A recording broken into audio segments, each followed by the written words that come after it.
By 1970, Bobby Fischer's dominance over the Dragon Sicilian was well established. He had used his famous pry open the H-file, sack mate technique against the best players in the world, including people such as Bent Larson. So it is very interesting that in this game from the Olympiad in 1970, an international master named Helder Camara from Brazil decided to play the Dragon against Bobby Fischer. Now, that takes a lot of guts, but he had a little wrinkle. He thought maybe this will work because I'm going to handle things a little bit differently. So let's see if Fischer is able to handle international master Camara's wrinkle in the Dragon Sicilian. Bobby Fischer with white begins with e4, and we have a Sicilian on the board. Knight f3, d6.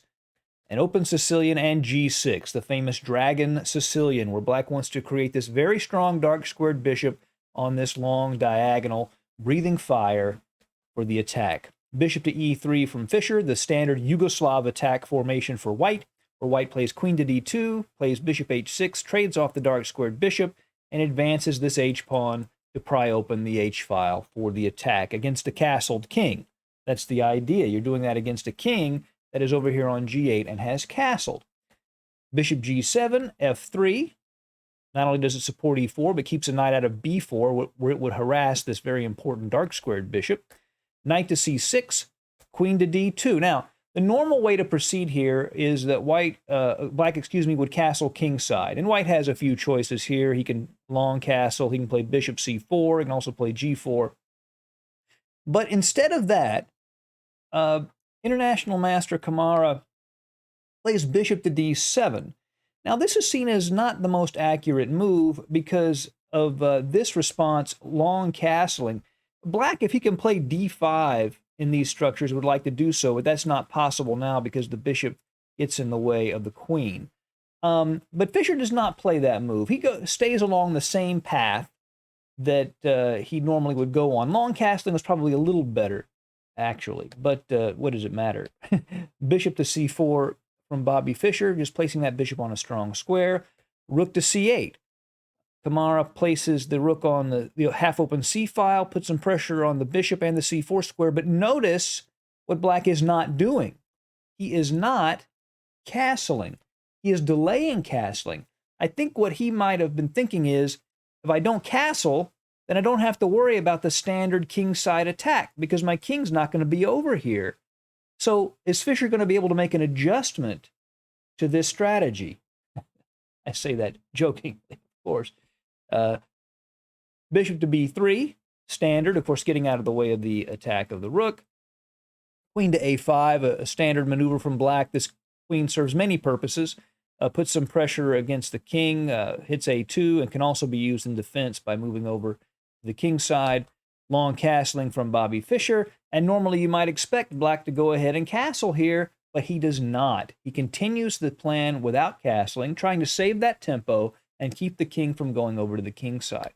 Knight to e5.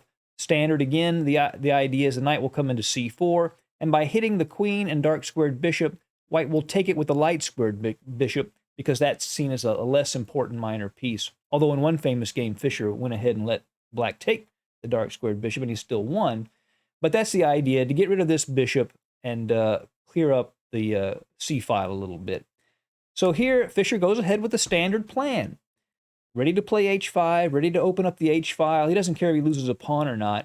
Opening up the h-file is what is considered important.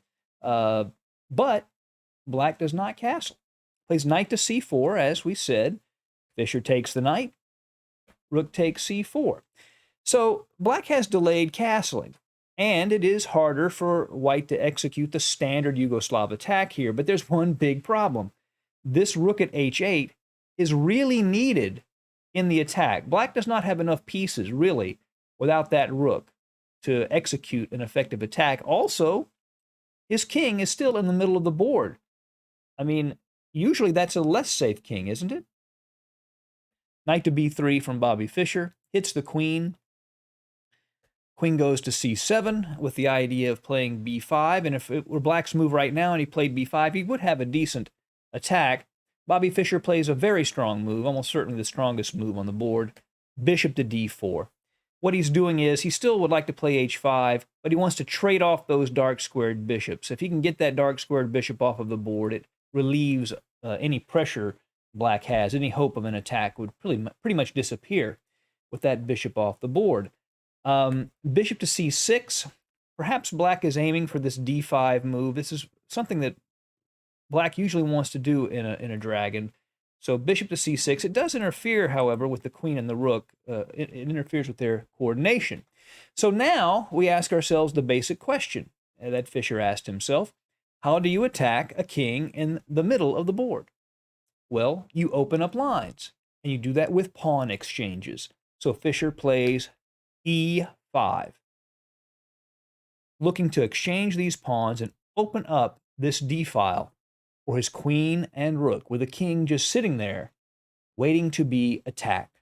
Pawn takes, bishop takes. It attacks the queen, and of course, the queen cannot retake the bishop because queen to d8 checkmate would be the response. And black is beginning to regret delaying castling or playing the dragon against Fischer altogether. So instead, he plays queen to c8, keeping that queen in contact with these dangerous squares. Queen to e2 from Bobby Fischer. Now, he's attacking the rook, which is not defended because this bishop has interfered with the defense between the queen and the rook.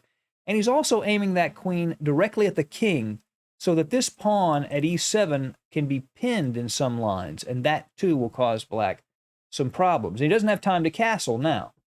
If he plays rook to b4 and tries to save the rook that way, then this move, bishop to d6, hits the rook and threatens mate on e7, and that would be the end of the game. So instead, there's no other place to move the rook. He plays bishop to d7 to reconnect the queen with the rook. That is how he attempts to save the rook.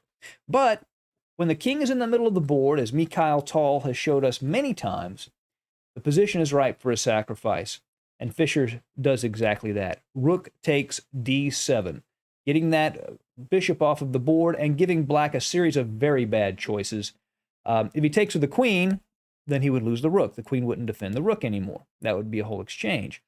If the knight takes, then bishop takes g7, gaining a tempo against the rook, and the king is forever in the middle of the board, and the game is just essentially over here. So because of that, black goes ahead and takes with the king. Now there will definitely not be any castling. That king is stuck in the middle of the board at the cost of an exchange. Pretty easy decision to make for white, I think. Knight to b5, a powerful idea, aiming at the a7 pawn, and this queen could find itself lacking squares here if he's not very careful. After a6, trying to dislodge that knight, rook to d1 check is very powerful. The king can't move here, of course, because he would just lose the rook. After king to e8, bishop to f6, bishop f6, opening up this pin on the e-pawn, and then knight to d6 check would fork and win the queen. So because of that, Kamara plays queen to c6. Maybe he can get the king to c8. Not really, though, of course, as we'll find out. Rook to d1 check. And here, if he actually goes to c8, knight takes a7 while forking the king and the queen, and that would be enough. But this is actually checkmate.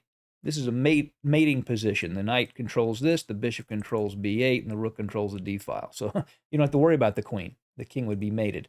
So because of that, black goes back to e8. But now knight to c7 check is devastating. If the king moves to f8, then rook to d8 check, and everything collapses. He'd have to block with the knight, then he takes, and then the queen would have to give herself up. And that would be it, too much material. So because of that, black goes ahead and takes the knight with the queen, just plays on for a few moves. Bishop takes c7, rook takes c7, and black does have a bishop and rook for a queen. Not the end of the world in terms of the material imbalance, but it is the end of the world in terms of the position on the board. Queen to b5 check, a devastating move, and here black resigned, and let's see why. If the king moves to f8, then rook to d8 check, and that would be it. The queen would take on e8, and that would be the end of the game. But what if he interposed with the knight? Then in that case, he just builds up the pressure. Knight to c5, 3 pieces attacking that knight, and there's just nothing he could do. He plays rook takes knight. Obviously, it's a quick mate again. took a lot of brass to play the Dragon against Bobby Fischer in 1970, even if he did have a wrinkle there. But the great Fischer showed that he was still the master of the Dragon. Thank you for joining us at Chess Dog. See you again soon. Bye.